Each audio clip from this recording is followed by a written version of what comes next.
It is loud and it is wet here, Coach, as we welcome you inside CenturyLink Field on a patented rainy afternoon in Seattle, Washington. The scene a few moments ago, here it is. It's unlike any other in sport as both teams made their way out of the tunnel. These folks are fired up as their guys are ready to do battle between the San Francisco 49ers and the Seattle Seahawks.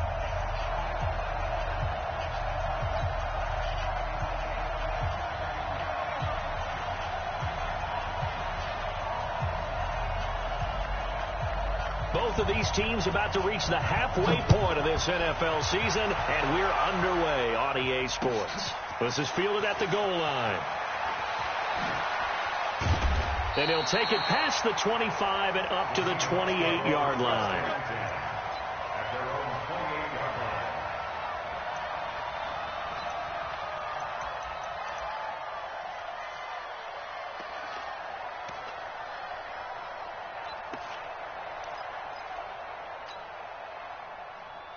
Mike 50, Mike 50. Let's go, defense. Hey, man up, D. On 1st and 10, it's Wilson. Screen play, McKinnon. It'll go as a loss of a yard on the game's first play. 2nd down. They've got good playmakers on the offensive side of the ball. I don't know what happened last week to really hurt their performance and hold down their production, but I would dare say that this week in practice, there's a lot of talk about how they're going to increase their proficiency. And that was a good start getting the playmakers involved. You mentioned that to me pregame. That's what they did there. Yeah, I think a lot of people think the coaching staff really gets on them, and that's how they motivate them. Most of these guys are self-motivated. They have a lot of pride in their performance. A gain there of 21 yards. An ex-teammate used to tell me all the time, I hate experienced quarterbacks because no matter what, you really can't hide what you're doing. And I think that right there, he knew right away where the blitz was coming from, where his primary guy was going to be, and he ended up going to a secondary target for a nice game. I was just going to ask you, that wasn't the primary target. He's so good at that, isn't he? I think he knew right away that he wasn't going to get to his primary guy. I think he read that as soon as he got to the line of scrimmage, knew where the pressure was going to come from, and said, I know how to beat that, and that's what he did. At their 48-yard line.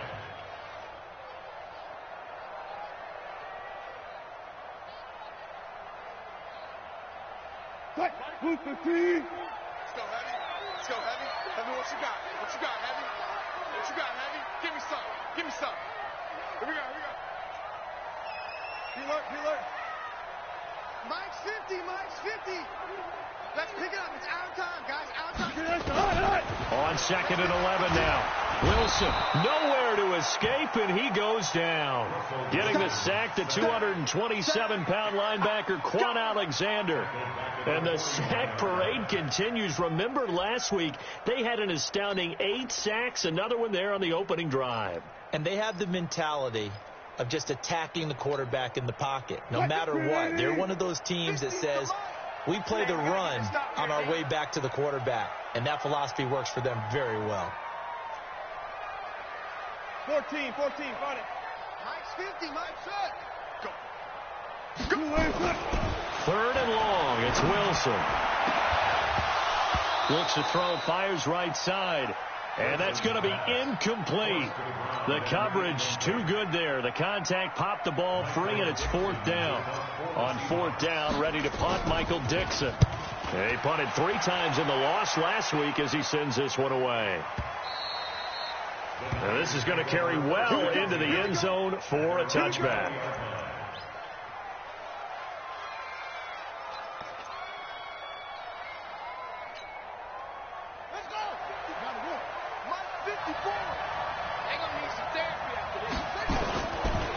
The first carry for the tailback, Devontae Freeman.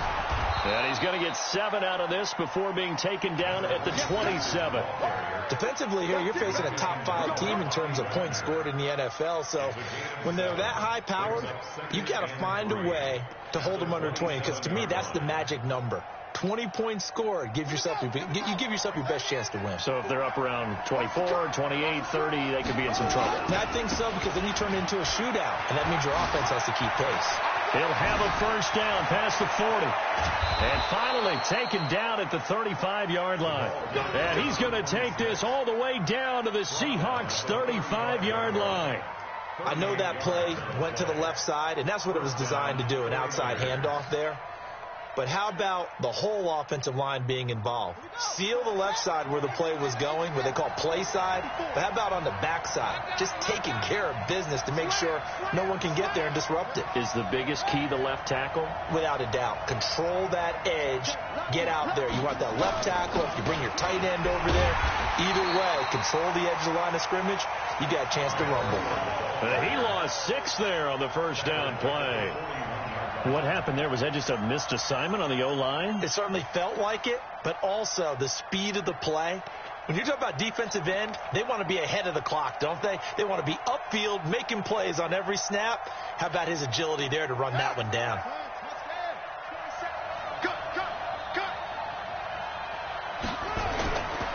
On second down now, it's Freeman. And nothing doing. He's immediately taken down at the line of scrimmage. No gain on the play this time, and it'll be a 3rd and long situation coming up. Now on 3rd and long, they'll look to throw. Oh, he almost picked it. Nearly a turnover there on their opening drive. That's a throw he'd like to have back. Now 4th down. Not only was the call spot on, how about the execution of that defense right there? The zone was absolutely locked up tight. He was trying to force it in there on 3rd down. But if there's a time to force it, he felt like he needed to make a play, right? Yeah, exactly right. 3rd down, you got to try and find something. There's nothing available there for him. They only punted twice in the win last week as he gets this one away. The Seahawks take over first and 10 at their own 20-yard line.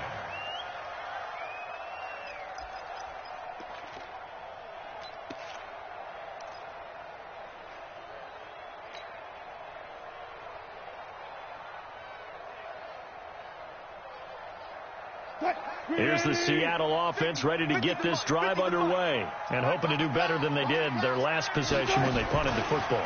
Appeal to the vanity of your offensive line. Tell them they control your fate. Leverage guys. Win the line of scrimmage. If you do that, you start to win first down. You win second down. And guess what? You start accumulating first downs. And that's what they need in order to not punt the ball again. At the 30-yard line.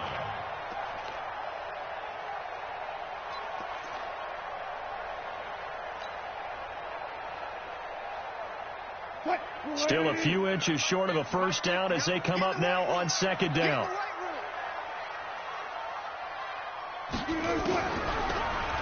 They'll run it now out of the gun. And able to get this one across the 45 before he's brought down. First down, Seattle, 16 yards the gain there.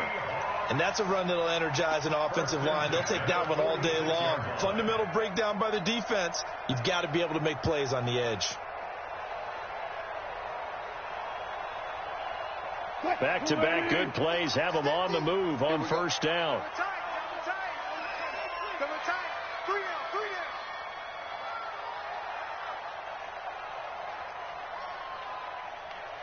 Check safety, check safety. They'll run with Geis. And down he goes at the 49, a 3-yard pickup. One thing to keep in mind, partner, especially in the second half, when you've got a running back of this size, of these dimensions, I can just tell you, attrition does set in for a defense because you're excited about hitting him in the first half, maybe not so much in the second half, and some of these shorter gains turn into bigger runs later.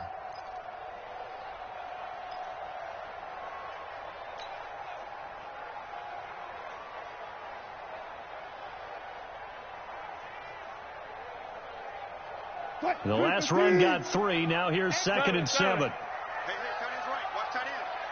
4 down. Check. 4 down. Geis. And he's got this one across midfield into 49er territory. It's a 5-yard gain, but they'll still be a yard short here with 3rd down now looming. Brings up 3rd and 1.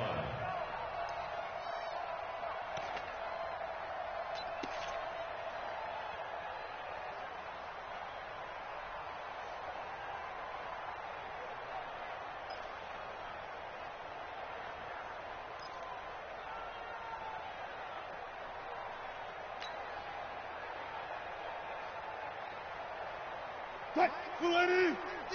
What's the run? They're running it.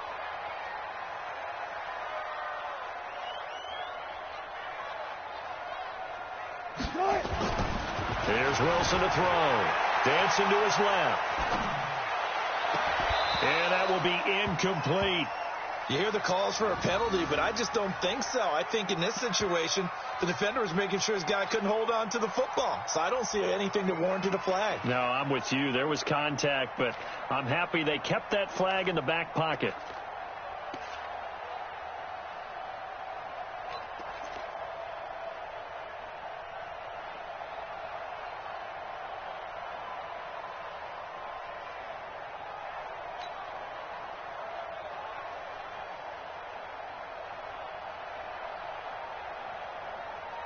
And no move to get the offense off the field. They'll stay put on 4th and 1. They'll try and throw for it with Wilson. And my goodness, this is incomplete. Boy, it looked like he had it and dropped it. And the 49ers are going to get the football back. And he'll have a tough time living that one down. It's one thing, Charles, to drop a pass. It's quite another to drop it on 4th down. And so many teams work on that in terms of locking in on those key downs. You know, you and I have both been to practices where we've seen, hey, 3rd down situation, big 3rd down alert, lock in here, 4th down play, make sure you focus just a little bit extra. It didn't pay off in that situation. They'll run with Freeman here to begin the drive. And that one blown up quickly as he's going to be stopped before he could even get started. They'll wind up losing 4 yards on the play. And it'll bring up a 2nd and 14. Trying to get one more in here before the quarter breaks. On 2nd down, Freeman. And he'll get nothing there. Stopped right at the line as that will wind us down to the end of this first quarter of play. We're scoreless after 1.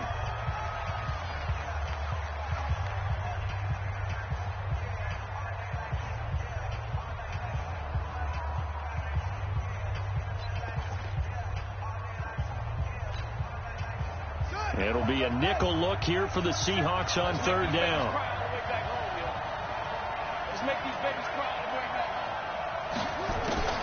Operating from the gun, Wilder.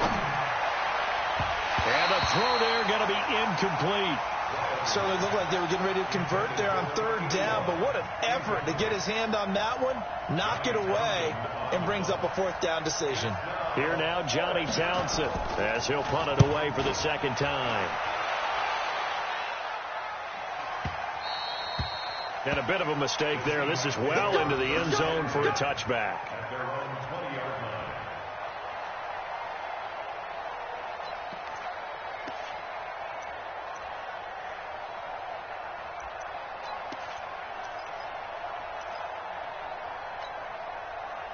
Coming to the line here to begin their next drive, the Seahawks offense. And last time they were very fortunate, this offense. They went for it on 4th, turned it over in their own territory, but the other guys held up. They didn't give up any points. So how about the guy with the #1 headset on the sidelines, the head coach? That was planned going into it, not necessarily to not get the 1st down or to have the defense have to hold up. But he trusted his defense. Trusted his defense very much, and I think that's how he's going to play this game. Go for it. Be aggressive, because I've got the Wild Bunch backing me up over here on my own sideline. Well, we'll see what his offense can do. From the 22, here's 2nd and 8. Wilson. They'll roll him out right. His throw incomplete. Tyler Lockett was the target there. And it'll bring up 3rd down. Great coverage there all around. Really didn't have many options to throw the football. Very little chance that one was going to be completed. Every receiver was locked up.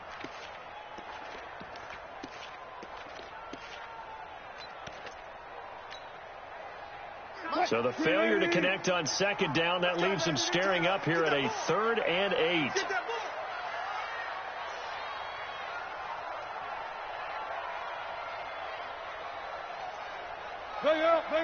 Bam. Let's go. From the gun, it's Wilson. Going for Metcalf on the deep ball.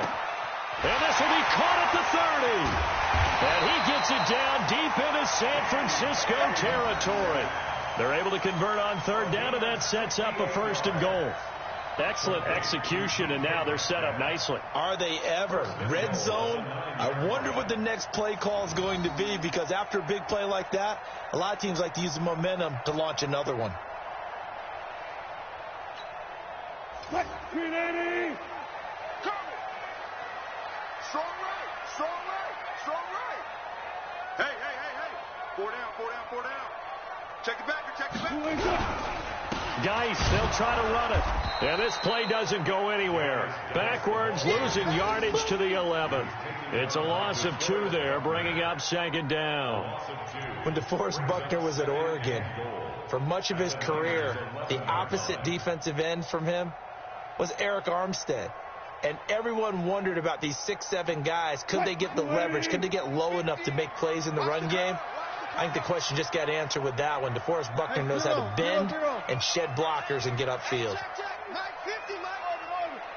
I got it. Mike's 50. Hit. Watch the twist.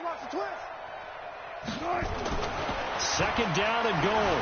Wilson eluding the pressure right. And he just chucked that one out of bounds, out of everyone's reach. Maybe a wise call not to take a sack in this part of the field. It brings up 3rd down.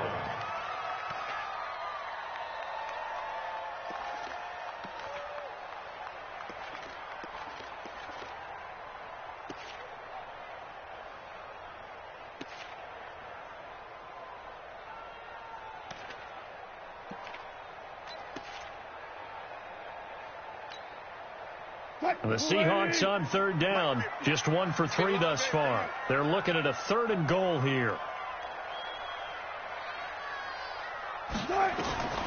From the shotgun, Wilson.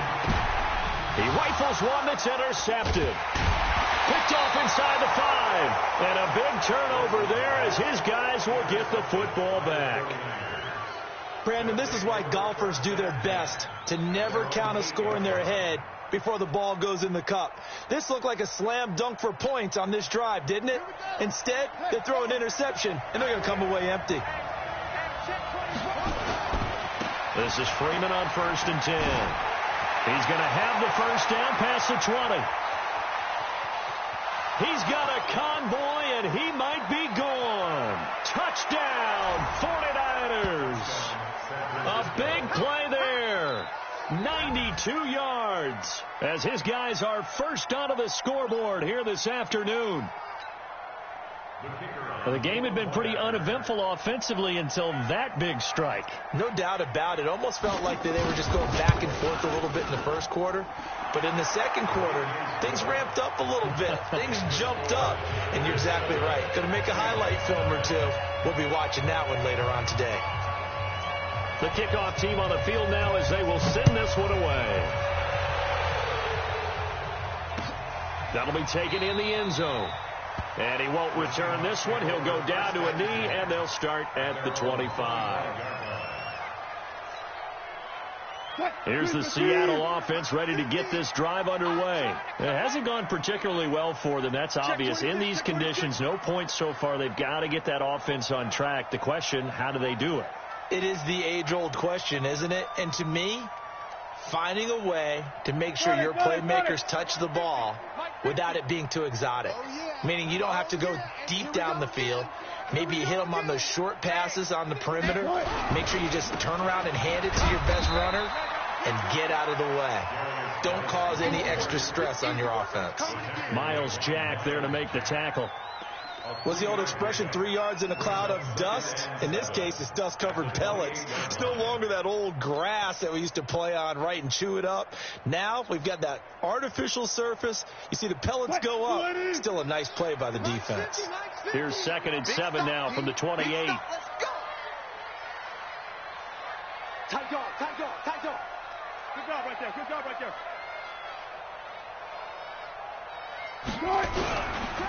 Here's Geis. And he is met in his tracks behind the line of scrimmage. He'll wind up losing 3. And now it's 3rd down. He has elite instincts from his linebacker spot. He's able to diagnose the run and flies in like a missile to stop that one behind the line of scrimmage.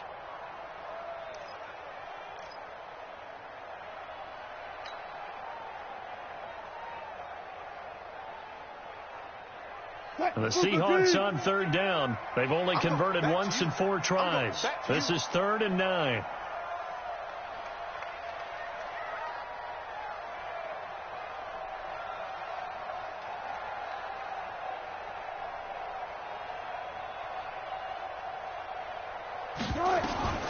Out of the gun. Here's Wilson. Flushed out right. Now he'll let it go deep right side. It's caught inside the 25. It's a big play there for Seattle.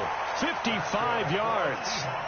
In our pregame meeting, all they talked about was keeping him hemmed in and wanting him to make his throws from the pocket because they knew he was pretty dangerous if he got outside, and he just showed it right there. Pretty good arm, too.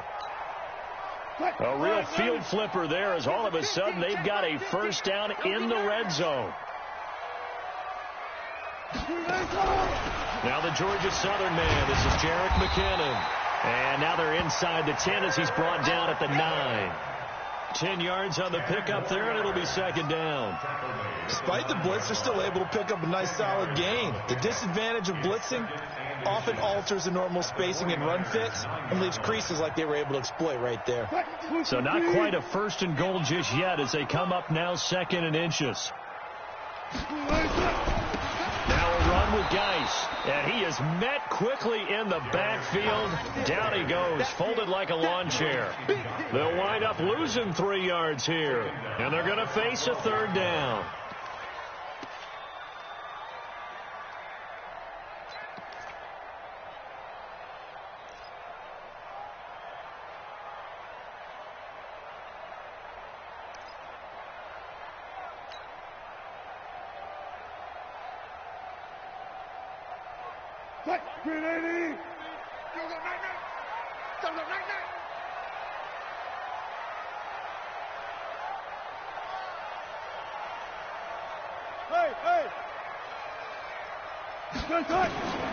Wilson operating from the gun. End zone caught. Touchdown, Seattle.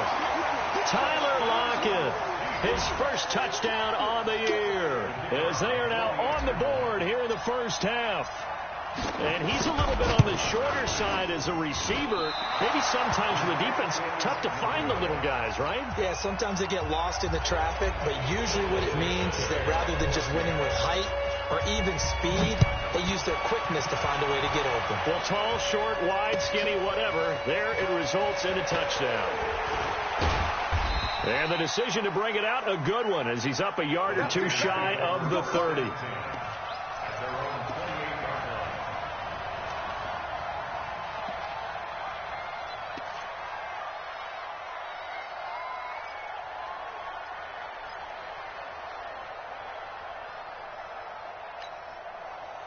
The 49er offense set to get this drive underway. And thus far, the weather has not slowed this offense down one bit. They've looked good so far in the first half. They certainly have. And think back to our meeting with the head coach. And we asked him because we saw the forecast for this game, didn't we? We said, hey, have you prepared for this? And he talked about the different drills that they've done in adverse conditions, the wet ball drills, things of that nature. He said, I don't think it's going to slow us down much. We tend to handle it pretty well, and he's been right.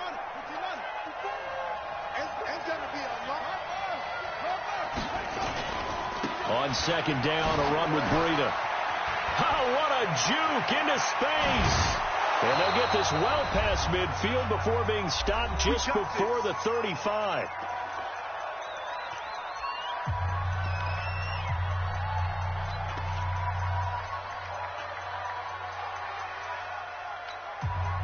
Coming up at halftime, we remind you once again that we're going to check in with Jonathan Coachman in Orlando. He'll have stats and scores from around the NFL as we reach now, hard to believe, the halfway point of the season. Time flying. It certainly is. Time to get the sweaters out, my man. And he's brought down at the 34. Call it a gain of 4. When we see those runs to the perimeter, when we see those runs to the edge, we think about big breakers, don't we? In this case, it was a modest gain, but it does open up possibilities here on 2nd down.